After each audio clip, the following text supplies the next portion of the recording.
Boniface Mwangi alipigwa cable TZ, man. Ni rasmi kwamba Tanzania ndiyo makao makuu ya ushoga dunia nzima ikiongozwa na rais wao Samia Suluhu Hassan. Afadhali wangetumia bolobolo mti, kijiti. Hey, kweli hawa tu ni mashoga. Mulimsexually harass kwa njia gani?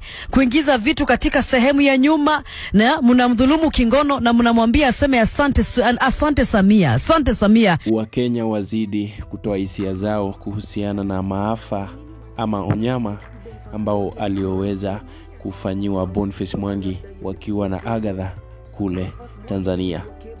Wengi watoa ghadhabu yao na kusema kuwa hili jangwa halitaenda hivyo. Wengi wanasema kuwa lazima kukuwe na justice for Boniface. Ningependa uweze kutazama video zifuatazo, mtazamaji. Ni za kuhusunisha sana kuona kuwa mwenzetu wanafanywa unyama katika nchi jirani. Ila kama wewe ni mgeni katika Inside Kenyan Politics, ningependa uweze kusubscribe ili tunapoweka video yetu uwe wa kwanza kuitazama. Mulifanya nini maafisa wa polisi wa Tanzania? Mulimsexually harass kwa njia gani? Kuingiza vitu katika sehemu ya nyuma na mnamdhulumu kingono na mnamwambia aseme asante Samia. Asante Samia, wakiwa na yule mkereketo mwingine ambaye anaitwa Agatha Atuhaire. So sad my friend, so sad actually. Na sasa unajua watu wanaulizana, okay, kwani kuna kitu kingine ambacho Boniface Mwangi na yule mkereketo yu wa kike walifanya? Because wale wengine waliondoka salama sana na kina Martha Karua, na tuseme kwamba pia wangefanyiwa anything, but mbona kudhulumu mtu kwa hiyo njia? Why do that surely? Why do that? Yani unapitia uchungu ambao hata haungetaka even your worst enemy, yule adui wako mkubwa, haungetaka apitie. Hawa Tanzania wako na tabia mbaya. Walichukua Boniface Mwangi wakamlawiti guys. Na imagine hata hawakutumia bolobolo. Afadhali wangetumia bolobolo mti, kijiti. Hey, kweli hawa tu ni mashoga. Yaani serikali mpaka wenyewe ni mashoga, hata polisi wenyewe wanafaa kulinda nchi, mashoga. Si ati hata ni story, nafikirianga ni stories za jaba zinasema huko ati hawa tu ni mashoga. It has been confirmed. Justice for Boniface Mwangi. Hii haiwezi enda free. Mmechokora sasa, mmechokora, mtajua mjui. We say Kenyans are bad, Kenyans are bad. Na nyinyi ndo mnamtafuta maneno. Hii tabia gani? Nani dada? Utakula wali ama utakula sima kwa mchicha? Chakula tu ndo mnajua. Mchicha au wali, nenda ukaleo mchicha mpaka unie. Shenzi wewe. Sasa unanitusia. Hebu tokacha kunijibu. Tuliwaita zetu Tanzania. Mbona mngeka kwenu Kenya? Ndio kusema piko fumkhani. Ongaidera ngakazi yao ni kuamka asubuhi kukula vitu za mapua na kuwatembea polepole kama konokono. Ati utakula mchicha ama mua. Abore mchicha naomba shini.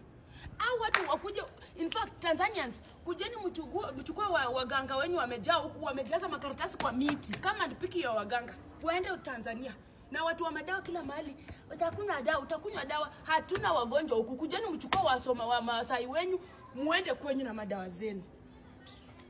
Ni rasmi kwamba Tanzania ndiyo makao makuu ya ushoga dunia nzima ikiongozwa na rais wao Samia Suluhu Hassan. Ndugu zetu wadogo Tanzania, huyu ni Boniface Mwangi mliyemfanya vile mlitaka.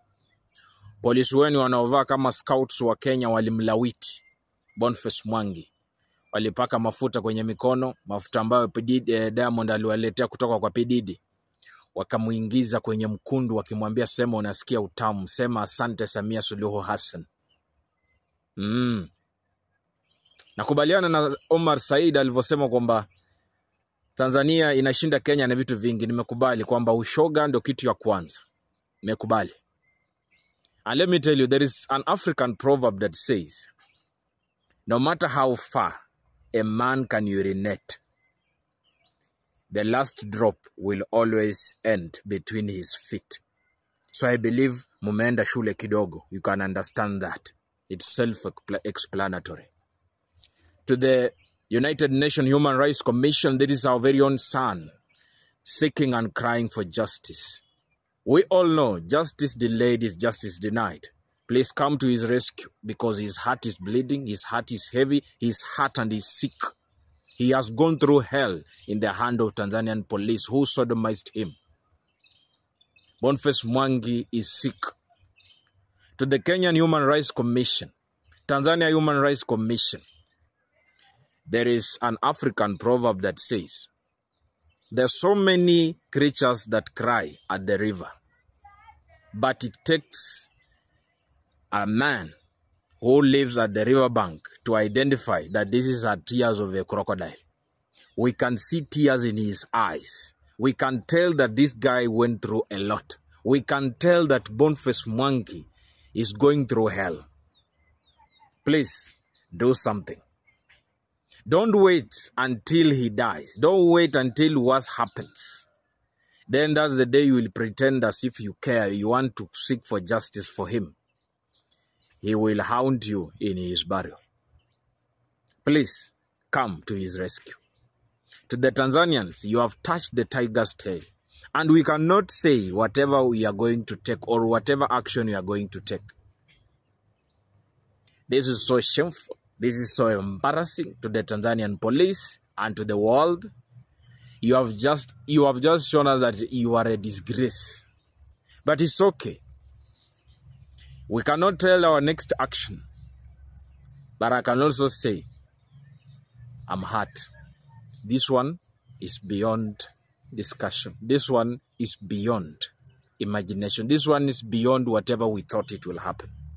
Tanzanian police, we will be back. It will be messy, noisy, with casualties. My people, hakuna kitu imedibo kama hiyo story ya Boniface Mwangi. Huyo mwanaume mwenye alikuwa medetainiwa Tanzania ile time ya Martha Karua. And let me tell you, I've heard the story. And huyo mwanaume, yani ni kama alivujwa ubikra uko nyuma. Yani the way he was actually giving all the story was deep. But wa Tanzania, hiyo beef haiwezi isha, hatuwezi iacha hivyo. No. Kama ni hivyo na watu wenu tumewashikilia huku Kenya, it's not fine. If that's how your government works, muna detain mtu alafu munamfanyia unyama, hapana. Kenyans, we have to retaliate in a very good way. Anyway, aluta baba ya mtu mnamfanyia unyama, badala tu mungemshika mumpatie punishment yoyote. Alafu anasema majamaa wakampaka salad. Si mtu wakapaka si mtu salad. And then they started inserting certain objects. Kumbe bwana heri hao polisi wetu wa Kenya hao. Hao wanakugonga magoti, wanakuvunja na wanakurusha ndani ya seli huko. Hao Tanzania wanakula mpaka mtu.